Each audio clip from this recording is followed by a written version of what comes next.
잠깐만요. 딱 30초만 제 이야기 들어보세요. 오늘 아침 화장실에서 얼마나 오래 앉아 계셨나요? 5분? 10분? 혹시 20분 넘게 힘을 주다가 결국 아무것도 못 보고 나오셨나요? 배는 터질 것 같은데 나오는 건 없고 어지럽고 얼굴은 빨개지고 그 창피하고 막막한 느낌 저는 압니다. 그런데 더 충격적인 사실이 있어요. 그 고통이 단순히 배가 불편한 게 아니라는 겁니다. 지금 이 순간에도 변비가 여러분의 뇌를 조용히 망가뜨리고 있을 수 있거든요. 오늘 이 영상을 끝까지 보시면 냉장고에 이미 있는 재료 하나로 그 긴 고통에서 벗어나는 방법을 알게 되실 겁니다. 절대 그냥 지나치지 마세요. 안녕하세요 여러분. 저는 소화기 내과 전문의로 20년 넘게 어르신 환자들을 곁에서 진료해온 의사입니다. 그동안 수천 명의 60대, 70대, 80대 어르신들을 만나면서 가장 많이 들은 고통이 뭔지 아세요? 무릎이요? 허리요? 아닙니다. 바로 변비입니다. 말하기 부끄러워서 오래 참으시다가 결국 더 이상 버티지 못하고 진료실에 오시는 분들이 정말 많았습니다. 그리고 그분들을 진료하면서 제가 확신하게 된 것이 있습니다. 60세 이후의 변비는 젊을 때와 원인 자체가 다르다는 겁니다. 그래서 젊을 때 쓰던 방법이 통하지 않는 겁니다. 오늘 저는 그 이유를 과학적으로 명확하게 설명해 드리고 진료 현장에서 제가 직접 확인한 해결법을 처음부터 끝까지 알려드리겠습니다. 오늘 함께 알아볼 내용을 먼저 말씀드릴게요. 첫째, 왜 나이가 들수록 변비가 심해지는지 그 진짜 원인을 설명해 드립니다. 둘째, 야채, 물, 변비약이 왜 60세 이후에는 오히려 독이 될 수 있는지 낱낱이 밝혀드립니다. 셋째, 냉장고에 이미 있는 들기름이 어떻게 작동하는지, 왜 공복에 먹어야 하는지 과학적으로 설명해 드립니다. 넷째, 절대로 하시면 안 되는 잘못된 습관들을 짚어드립니다. 다섯째, 효과를 2배로 올려주는 생활 습관도 함께 알려드립니다. 그리고 마지막으로 반드시 병원을 가셔야 하는 위험 신호들도 빠짐없이 말씀드릴게요. 자, 그럼 시작하겠습니다.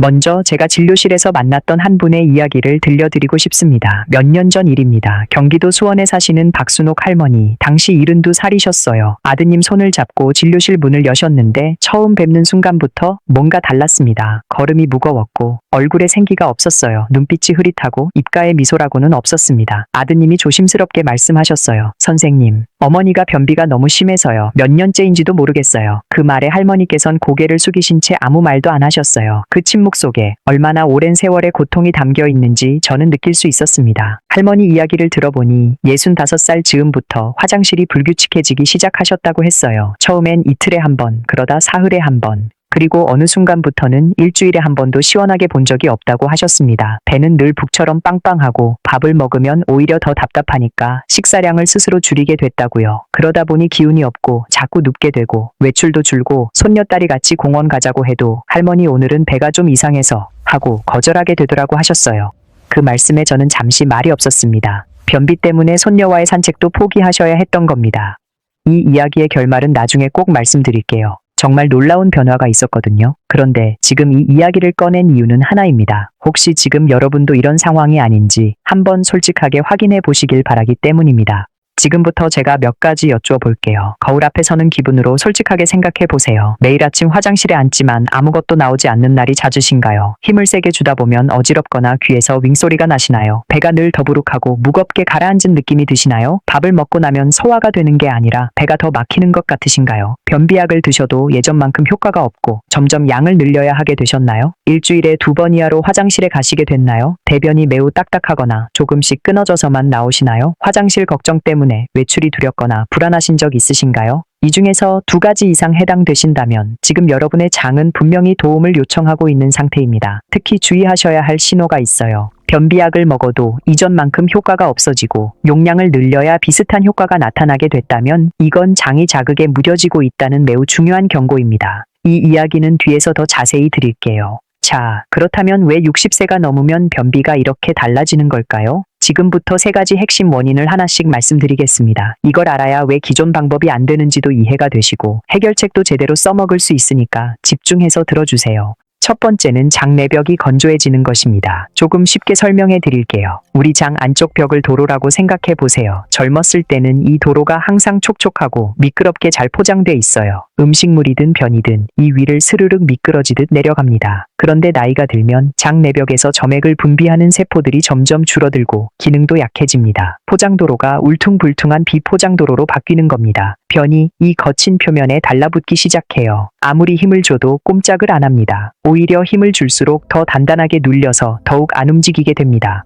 연구에 따르면 65세 이상 어르신들의 장 내벽 점액 분비량은 35세 성인의 절반 수준까지 줄어들 수 있습니다. 이 하나의 변화만으로도 변비가 생길 충분한 조건이 만들어지는 거예요. 혹시 이런 경험 있으시지 않나요? 젊었을 때는 아침에 일어나면 자연스럽게 화장실 신호가 왔는데 요즘은 그 신호 자체가 잘 오지 않는다는 느낌이요. 그게 바로 장내벽이 건조해지면서 생기는 변화입니다. 장이 변을 밀어내야 한다는 신호를 제대로 뇌로 보내지 못하게 되는 거예요. 두 번째 원인은 장 근육이 약해지는 겁니다. 여러분, 장도 근육 기관입니다. 팔이나 다리처럼 근육이 있어요. 이 근육이 파도처럼 수축하고 이완하면서 내용물을 아래로 밀어내는데 이것을 연동 운동이라고 합니다. 쉽게 설명하면 치약 튜브를 밑에서부터 조금씩 짜 올리는 것과 같아요. 그런데 나이가 들면 팔다리 근육이 줄듯이 장 근육도 약해집니다. 연동 운동 속도도 느려집니다. 이렇게 되면 어떤 일이 생길까요? 내용물이 장 안에 오래 머물게 됩니다. 오래 머물수록 수분이 더 빠져나가서 변이 점점 더 딱딱해집니다. 딱딱해진 변은 움직이기 더 어렵고, 그러니 더 오래 머물고 악순환이 시작되는 겁니다.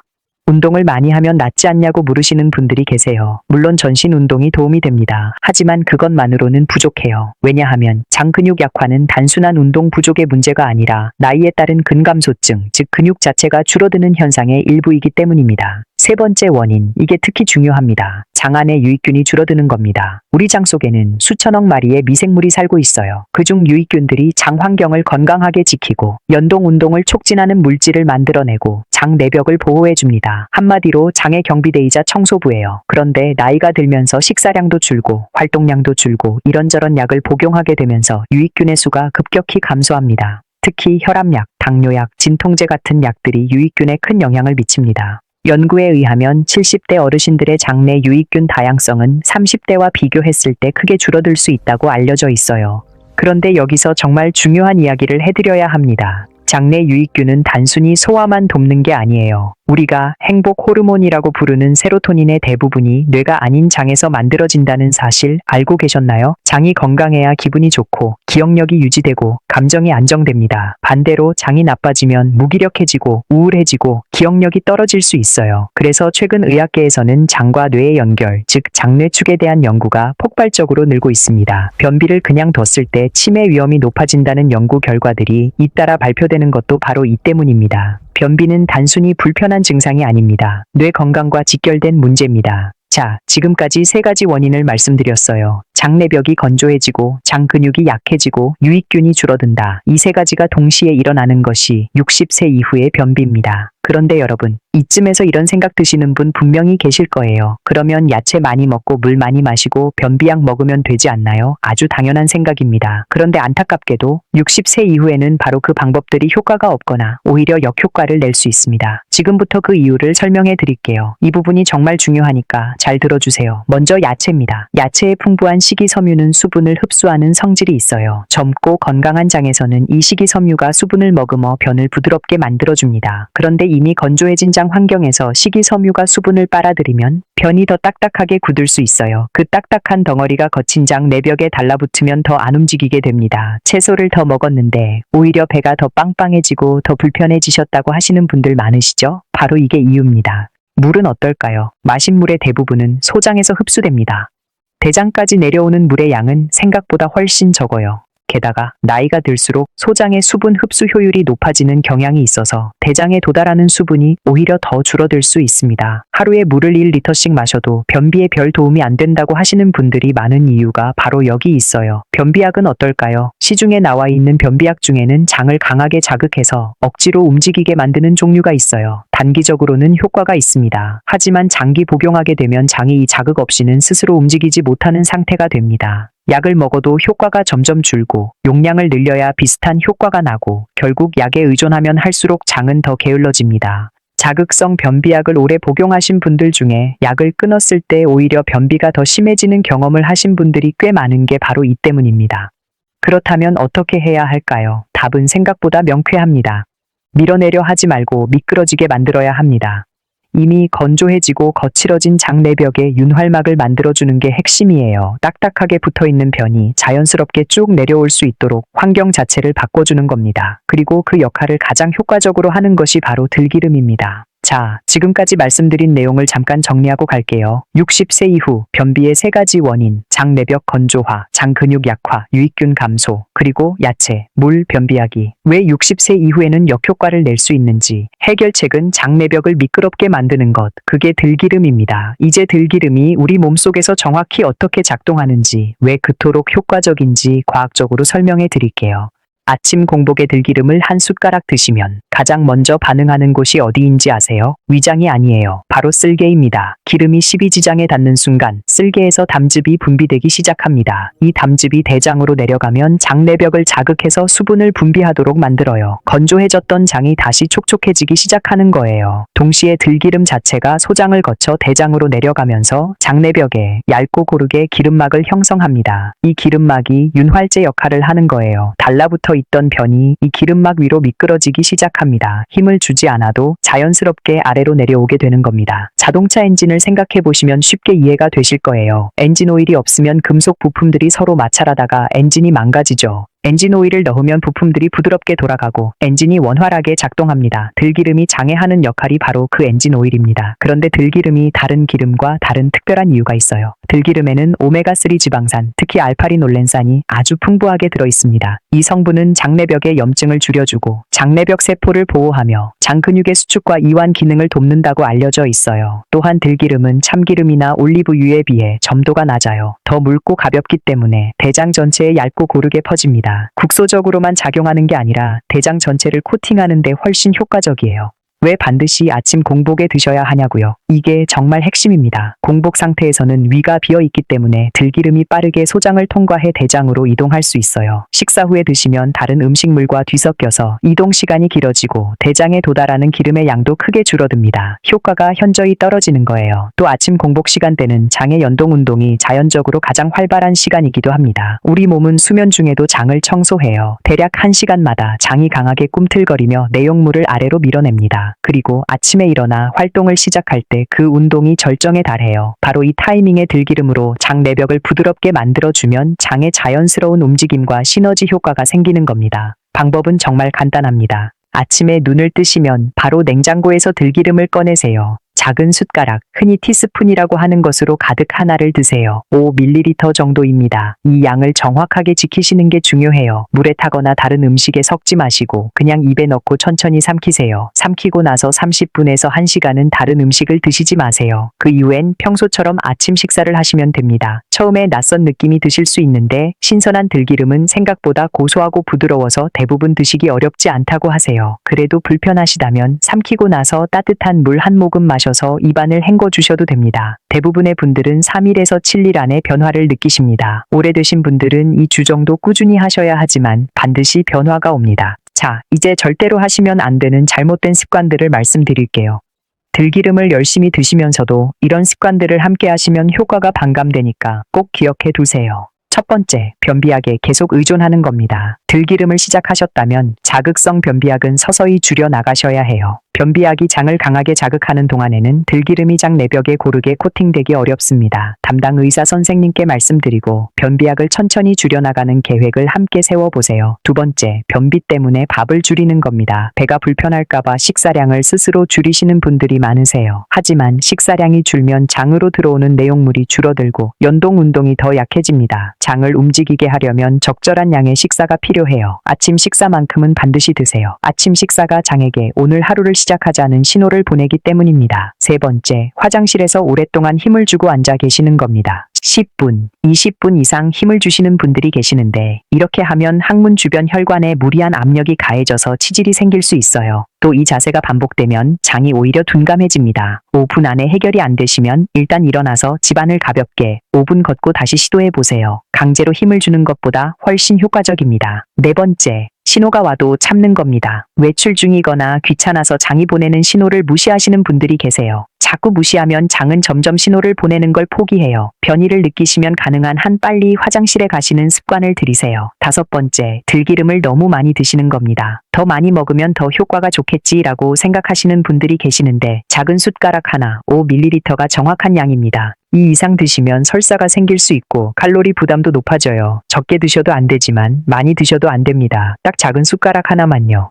이번에는 반드시 주의하셔야 할 분들을 먼저 말씀드릴게요. 이 부분은 꼭 잘 들어주세요. 담석이 있거나 쓸개 염증이 있으신 분들은 들기름 시작 전에 반드시 담당 의사와 상담하셔야 합니다. 공복에 기름이 들어오면 쓸개에서 담즙이 한꺼번에 많이 나오는데 이때 담석이 담도를 막으면 극심한 통증이 생길 수 있어요. 췌장염 병력이 있으신 분들도 기름이 췌장을 자극할 수 있으니 소량으로 시작하시거나 의사와 먼저 상의하세요. 혈액을 묽게 하는 한근고제를 복용 중이신 분들도 주의가 필요합니다. 들기름의 오메가3 성분이 혈액 응고를 억제하는 효과가 있어서 한근고제와 함께 복용하면 약 효과가 과도하게 강해질 수 있거든요. 와파린이나 아스피린 같은 약을 드시는 분들은 반드시 담당 의사께 먼저 말씀드리세요. 수술 예정이 있으신 분들은 최소 2주 전부터 들기름 섭취를 중단하셔야 합니다.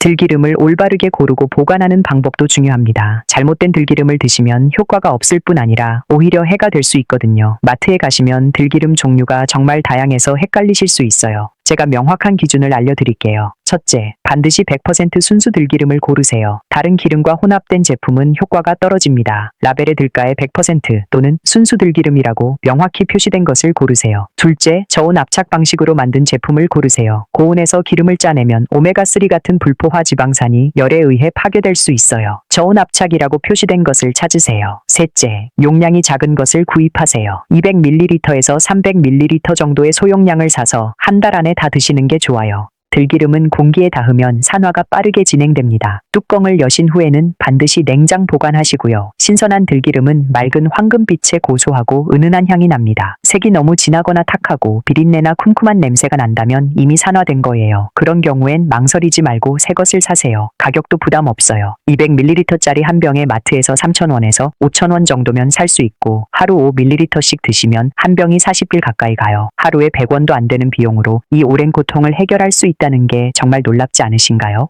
이제 들기름의 효과를 2배로 높여줄 생활습관 5가지를 알려드릴게요. 들기름만으로도 충분한 효과가 있지만 이 5가지 습관을 함께 하시면 훨씬 빠르고 강력한 변화를 경험하실 수 있습니다.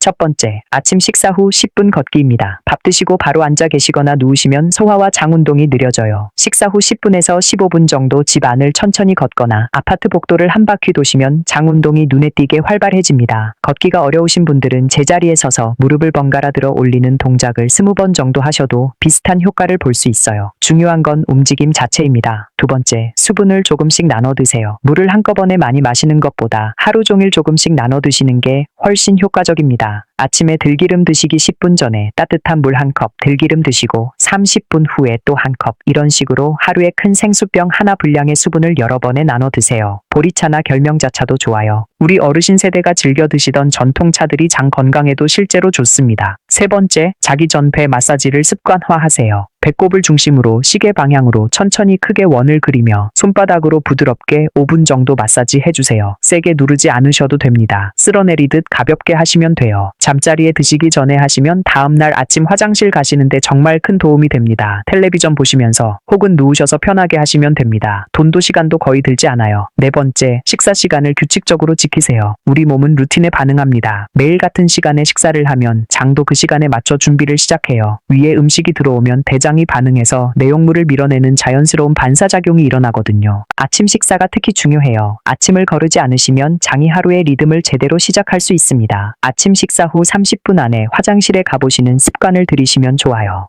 5번째, 발효 음식을 매일 드세요. 김치, 된장, 청국장, 설탕이 적은 플레인 요거트 같은 발효 음식에는 장에 좋은 균들이 풍부하게 들어 있습니다. 들기름으로 장 내벽 환경을 개선하는 동시에 발효 음식으로 유익균을 보충하면 시너지 효과가 납니다. 우리 전통 발효 음식인 청국장은 장내 유익균 회복에 탁월한 효과가 있다고 알려져 있어요. 우리 조상들의 지혜가 현대 과학으로 하나하나 증명되고 있습니다. 이 5가지를 들기름과 함께 실천하시면 대부분의 분들이 일주일에서 2주 안에 눈에 띄는 변화를 경험하세요. 오래 변비약에 의존하셨던 분들도 서서히 약을 줄일 수 있게 되는 경우가 많습니다. 자, 이제 기억하실 거예요. 처음에 말씀드렸던 수원의 박순옥 할머니, 손녀와 공원 산책도 포기하셔야 했던 분, 이분의 이야기 결말을 드릴게요. 검사를 해보니 장 내벽이 심하게 건조해져 있었고 연동 운동도 거의 멈춘 수준이었어요. 저는 할머니께 이렇게 말씀드렸어요. 지금 장 상태가 비포장도로예요. 아무리 물을 부어도 다 흡수돼 버립니다. 먼저 기름으로 도로를 매끄럽게 만들어야 해요. 그리고 들기름 방법을 알려드렸죠. 할머니께서는 솔직하게 말씀하셨어요. 그게 무슨 소용이겠어요. 10년 넘게 별별 걸 다 해봤는데 기름 한 숟갈로 된다고요? 당연한 의심이셨습니다. 저도 이해했어요.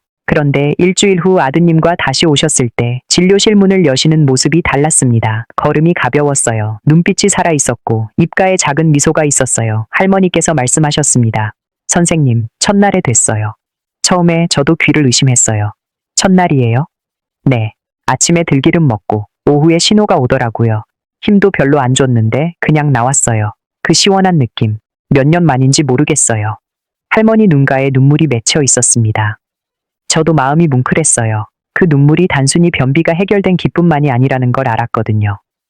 수년간 매일 아침 화장실에서 보냈던 고통, 힘을 줘도 아무것도 안 나왔던 막막함, 몸이 마음대로 되지 않는 좌절감, 그 모든 것이 녹아내리는 순간이었습니다. 한 달이 지났을 때 할머니는 변비약을 완전히 끊으셨어요. 입맛이 돌아오고 기운도 생겼습니다. 그리고 무엇보다 손녀와 함께 동네 공원을 산책하기 시작하셨어요. 마지막에 하신 말씀이 오래 기억에 남아요. 이걸 진작에 알았더라면 그 세월을 그렇게 고생하지 않아도 됐을 텐데. 저는 그 말씀을 들으면서 마음속으로 결심했습니다. 이 정보를 더 많은 분들께 알려드려야겠다고요. 그게 오늘 이 영상을 만든 이유입니다. 여러분도 하실 수 있습니다. 이분처럼 되실 수 있어요. 아직 늦지 않았습니다. 이제 반드시 병원을 방문하셔야 하는 경고 신호들을 말씀드릴게요. 이 증상들이 있으시다면 들기름 방법을 시작하시기 전에 꼭 먼저 전문의 진료를 받으세요. 첫째, 변에 피가 섞여 나오는 경우입니다. 선홍색 피가 나오거나 까만색의 변이 나온다면 즉시 병원을 가셔야 합니다. 둘째, 먹는 양은 그대로인데 갑자기 체중이 빠지고 있는 경우입니다. 셋째, 배를 눌렀을 때 단단한 덩어리가 만져지는 경우. 넷째, 움직이기 어려울 정도의 심한 복통이 지속되는 경우. 다섯째, 변이 연필처럼 갑자기 가늘어진 경우. 여섯째, 변비와 설사가 번갈아 반복되는 경우. 이런 증상들은 단순 변비가 아닌 다른 질환의 신호일 수 있습니다. 여러분의 건강이 가장 먼저입니다. 마지막으로 장과 뇌의 관계에 대해 아주 중요한 이야기를 드리고 마칠게요. 사실 우리 몸 안에는 두 개의 뇌가 있습니다. 하나는 머릿속 뇌이고 또 하나는 장 속에 있는 뇌예요. 장에는 무려 5억 개의 신경세포가 있습니다. 이것을 장신경계 또는 제2의 뇌라고 부릅니다. 이 장신경계와 머릿속 뇌는 미주신경이라는 고속도로로 직접 연결되어 있어요. 그리고 놀라운 사실이 있습니다. 이 연결을 통해 장에서 뇌로 보내는 신호가 뇌에서 장으로 보내는 신호보다 훨씬 많습니다. 약 80대 20의 비율로 장이 뇌에 더 많은 신호를 보내요. 뇌가 장을 지배하는 게 아니라 장이 뇌에 강력한 영향을 미치는 겁니다. 그러니 변비를 방치하면 장 안에 쌓인 독소들이 혈액을 타고 전신으로 퍼지고 뇌까지 도달합니다. 처음에는 머리가 무겁거나 집중이 안 되는 증상으로 시작돼요. 그러다 점점 기억력이 떨어지고 감정 기복이 생기고 무기력해지게 됩니다. 만성 변비와 치매 위험 증가 사이의 연관성을 보여주는 연구들이 최근 잇따라 발표되고 있는 이유가 바로 여기 있어요. 반대로 말하면 변비를 해결하고 장을 건강하게 만들면 뇌 건강을 지키는 데도 도움이 된다는 뜻이기도 합니다. 들기름 한 숟가락이 단순히 화장실 문제만 해결하는 게 아니라 여러분의 뇌 건강까지 지켜줄 수 있는 이유입니다. 또 한 가지, 우리 몸의 면역 세포 대부분이 장에 집중되어 있다는 사실 알고 계셨나요? 장이 건강해야 면역이 강해지고 면역이 강해야 각종 감염과 질병을 막을 수 있습니다. 어르신들이 감기에 잘 걸리고 회복이 느린 이유 중 하나가 바로 장 면역이 약해진 것일 수 있어요. 들기름으로 장내벽을 회복시키고 발효 음식으로 유익균을 보충하고 규칙적인 배변 습관을 만들어 나가시면 면역력도 함께 올라갑니다. 건강은 연결되어 있어요. 하나를 고치면 다른 것들도 함께 좋아집니다. 자, 오늘 말씀드린 내용을 마지막으로 정리해 드릴게요. 첫째, 60세 이후의 변비는 원인 자체가 다릅니다. 장내벽 건조화, 장근육 약화, 유익균 감소, 이 세 가지가 동시에 일어납니다. 그래서 야채, 물, 변비약 같은 기존 방법이 효과가 없거나 역효과를 냅니다. 둘째, 변비는 단순히 불편한 증상이 아닙니다. 방치하면 뇌 건강에도 영향을 미칠 수 있습니다. 장 건강이 곧 뇌 건강입니다. 셋째, 해결책은 밀어내는 게 아니라 미끄러지게 만드는 것입니다. 들기름이 그 역할을 합니다. 아침 공복에 작은 숟가락 하나 5ml를 드세요. 30분 후 식사하시면 됩니다. 넷째, 들기름은 100% 순수 들기름, 저온 압착 방식으로 고르시고 소용량을 구입해 냉장 보관하시면서 한 달 안에 드세요. 다섯째, 절대로 하시면 안 되는 습관 5가지. 변비약에 계속 의존하기, 식사 줄이기, 화장실에서 오래 힘주기, 신호가 와도 참기, 들기름 과도하게 먹기. 6째, 담석, 췌장염, 항응고제 복용 중이신 분들은 반드시 의사상담 먼저 하세요. 변에 피가 보이거나 체중이 갑자기 빠지거나 심한 복통이 있으면 즉시 병원을 방문하세요. 7째, 들기름과 함께 이 5가지 생활 습관을 실천하세요. 아침 10분 걷기, 수분 나눠 드시기, 취침 전 배 마사지, 규칙적인 식사 시간, 발효 음식 매일 드시기. 여러분, 나이가 든다는 것이 몸의 불편함을 그냥 당연하게 받아들이는 것을 의미하지 않습니다. 몸이 예전 같지 않다고 느끼실 때 그건 몸이 포기했다는 신호가 아니에요. 몸이 도움을 요청하는 신호입니다. 그 신호에 올바르게 반응해 주시면 몸은 놀라울 만큼 빠르게 회복하는 능력을 갖추고 있습니다. 우리 어르신들이 젊은 시절 얼마나 힘들게 살아오셨는지 저는 압니다. 온 가족을 위해 헌신하시고 자신의 건강은 뒤로 미루셨던 분들입니다. 이제는 그 헌신의 결실을 누리실 시간입니다. 건강하게, 당당하게, 행복하게 사실 자격이 충분히 있으세요. 손녀, 손자들이 할머니, 할아버지 손잡고 공원을 걷고 싶어 합니다. 자녀들이 부모님이 건강하게 오래 곁에 계시길 바랍니다. 그 바람에 응답해드리는 가장 좋은 방법은 여러분 스스로의 건강을 지키시는 거예요. 오늘부터 시작해보세요. 내일 아침 냉장고에서 들기름을 꺼내세요. 작은 숟가락 하나, 그것이 첫걸음입니다. 오늘 영상이 도움이 되셨다면 좋아요 버튼 한번 눌러주세요. 그리고 주변에 변비로 고생하시는 어머니, 아버지, 친구분이 계신다면 이 영상을 꼭 공유해 두세요. 여러분의 공유 하나가 그분들의 삶을 바꿀 수 있습니다. 댓글에 들기름 시작했어요 라고 남겨주시면 제가 함께 응원해 드리겠습니다. 여러분의 경험이 또 다른 분들에게 용기가 됩니다. 구독 버튼도 눌러주시면 앞으로도 여러분 건강에 꼭 필요한 정보를 계속 전해드리겠습니다. 매일 아침 화장실에서 시원하게 하루를 시작하시는 날 반드시 오실 겁니다. 우리 모두 함께 건강합시다. 오늘 영상 끝까지 함께 해주셔서 진심으로 감사드립니다.